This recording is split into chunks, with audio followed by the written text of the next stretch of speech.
निर्विघ्नं कुरु मे देव शुभ।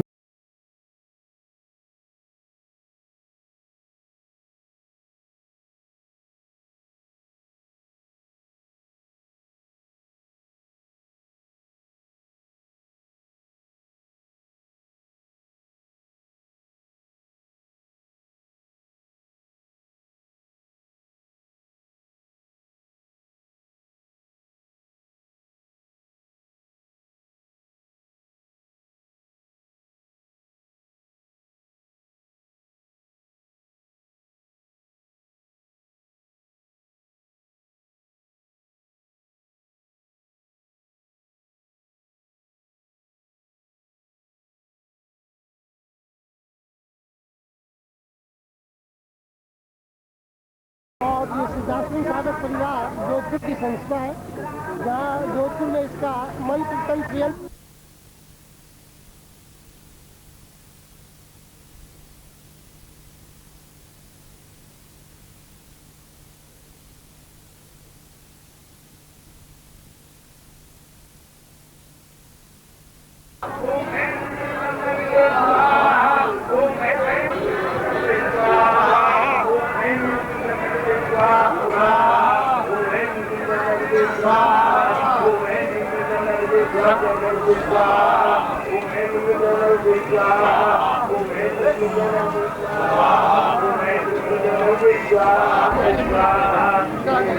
अभी आपको जब गेट पर आप शॉट ले रहे थे उस समय पूज्य गुरुदेव के विषय में मैंने आपको बताया था। डॉक्टर नारायण दत्त श्रीमाली, ये इनका गृहस्थ योगी का नाम है, जोधपुर में निवास करते हैं राजस्थान में। और इनका सन्यासी नाम जो है स्वामी निखिलेश्वरानंद परमहंस महाराज है, जो कि सिद्धाश्रम में इस नाम से जाने माने जाते हैं। और हिमालय में जो सन्यासी शिष्य हैं इनके, वो स्वामी निखिलेश्वरानंद परमहंस नाम से परिचित हैं। तो वही ये चित्र आप जो ले रहे हैं, ये उन्हीं का चित्र है।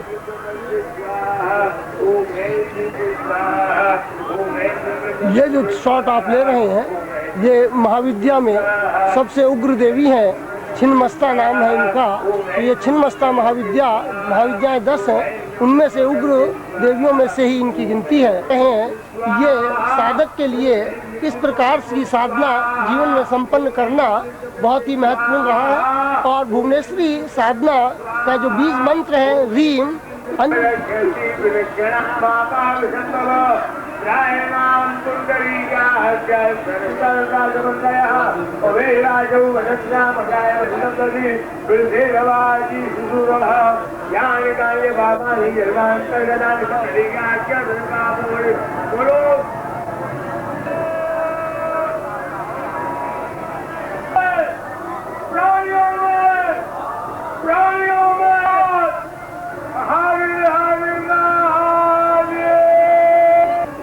महाविद्याओं में विशिष्ट महाविद्या में इनका नाम है।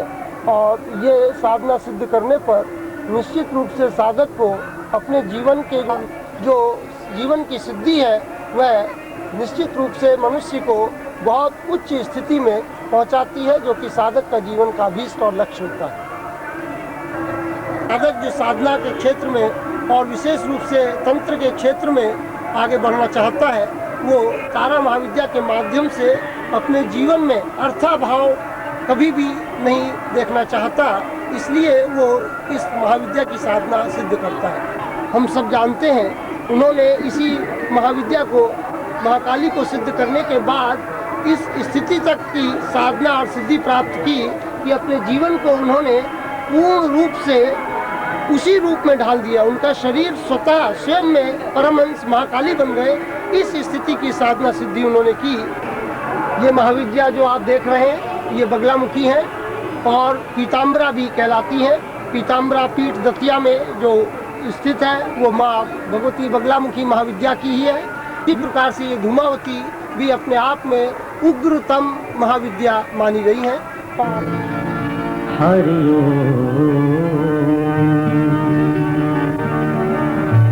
पूर्णमिदं पूर्णात् पूर्णमुदच्यते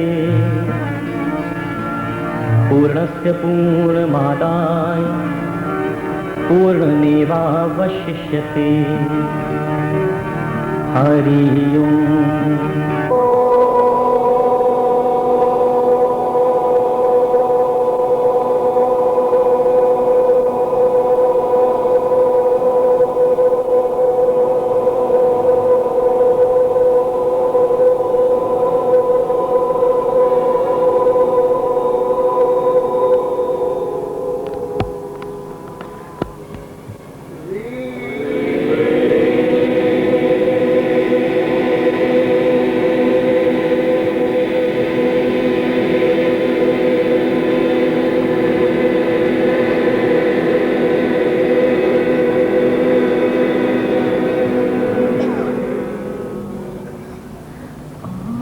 बोलिए प्रेम से सदगुरुदेव की, बोलो स्वामी सच्चिदानंद परमहंस महाराज की, बोलिए स्वामी निखिलेश्वरानंद परमहंस महाराज की, बोलो माँ भगवती दुर्गे मैया की।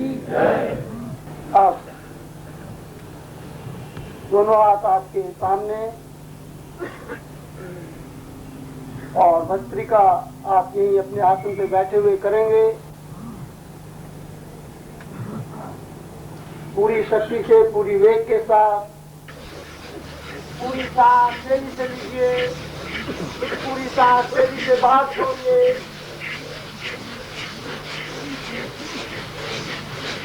और तेजी से पूरी सांस कहीं नहीं जा रही है, पूरी सांस कहीं लीजिए, पूरी भरते हुए और पूरी सांस बाहर छोड़िए। हथेलियां घुटनों पर एकदम कसी हुई होना चाहिए, पूर्णता के साथ में, और पूर्ण झटके के साथ में, तीव्रता के साथ में भस्त्रिका करनी है आपको। भस्त्रिका टाइप को जिस प्रकार करते हैं उसी प्रकार से झटका लेके सीधा मेरुदंड को ले जाना है। हुम का उच्चारण करते हुए प्राणों को ऊपर की ओर उत्थान करना है।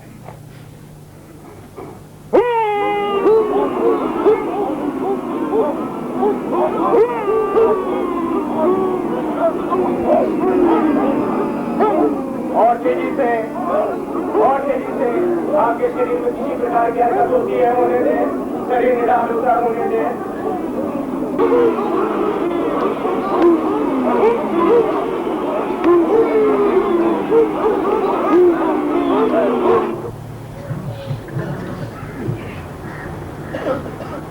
अर्ध पद्मासन में जो भाई पूर्ण पद्मासन लगा लें वो पूर्ण पद्मासन लगा लें, वरना जो अर्ध पद्मासन लगाना चाहें वो जिस प्रकार सुखासन बताया था कल, बाएं पैर की एड़ी आप लिंग और गुदा के बीच में जो जीवन प्रदेश है उसमें लगा लें, और दूसरे पैर को, दाहिने पैर को आप अपने जंघा के ऊपर रख लें। इस प्रकार से ये अर्ध पद्मासन हो जाएगी। इसमें ध्यान लगाने में आप विशेष सहूलियत होती है, आपका मेरुदंड भी सीधा रहता है। जिन भाइयों का पूर्ण पद्मासन लगा जाए, पूर्ण पद्मासन लगा के बैठ जाए। अब ध्यान की स्थिति में पहुंचने से पूर्व पूज्य गुरुदेव के चरणों में नमन हो जाए, उनसे आशीर्वाद प्राप्त करें कि हे पूज्य गुरुदेव, मैं ध्यान की स्थिति में पहुंचने का प्रयास कर रहा हूं, मुझ में पूर्ण अज्ञानता है, मैं पूर्ण ध्यान की स्थिति में नहीं पहुंच सकता हूं, ना मुझ में उतनी सामर्थ्य न शक्ति है। आप अपने तपोपुंज को निश्चित करें जिसके माध्यम से मैं ध्यान की स्थिति में पहुंच सकूं और पूर्णता को प्राप्त कर सकूं। न देखकर गुरु चरणों में नमन हो जाए।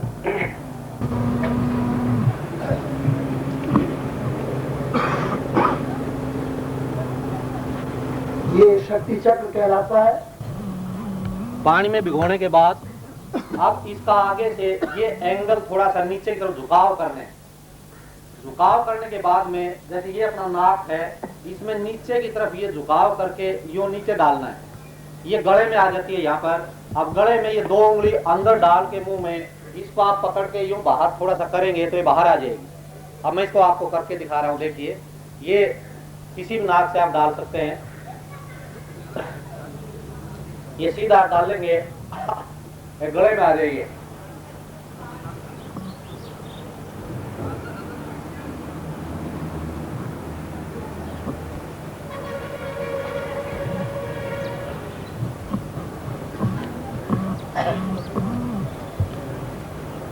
गले में आने के बाद में आपने इसको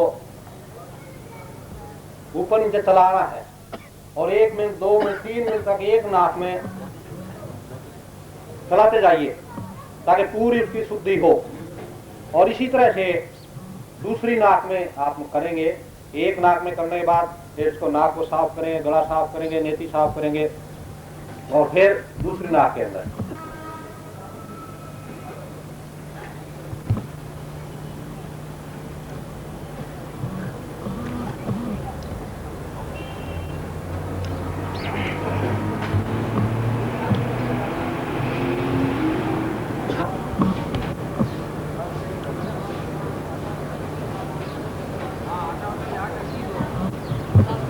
तो इस तरह की दूसरी क्रिया जो है, ये दूसरी क्रिया ये है धोती क्रिया,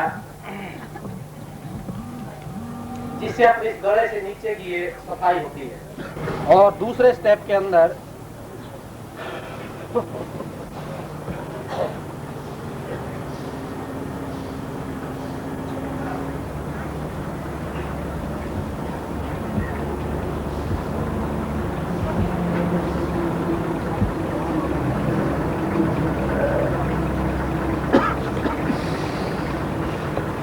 इसको उड्डयन बंद कहते हैं। हनुमान जी को सिद्ध था जिससे वो वायुगमन करते थे, हवा में उड़ते थे, हवा के अंदर आसन लगाते हैं।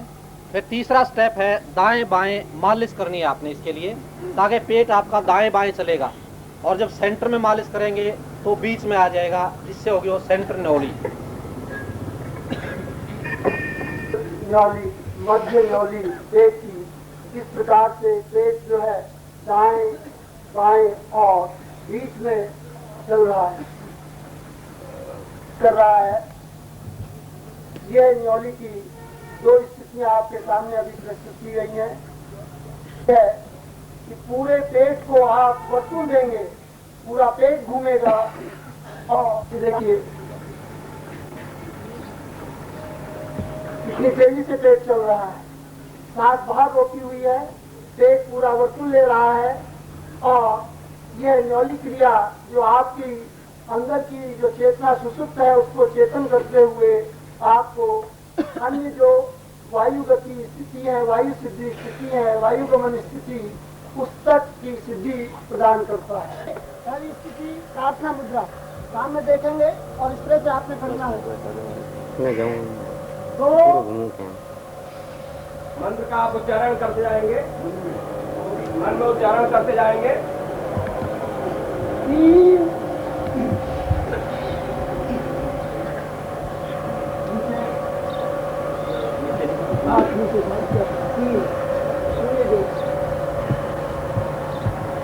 4 एक पैर पीछे,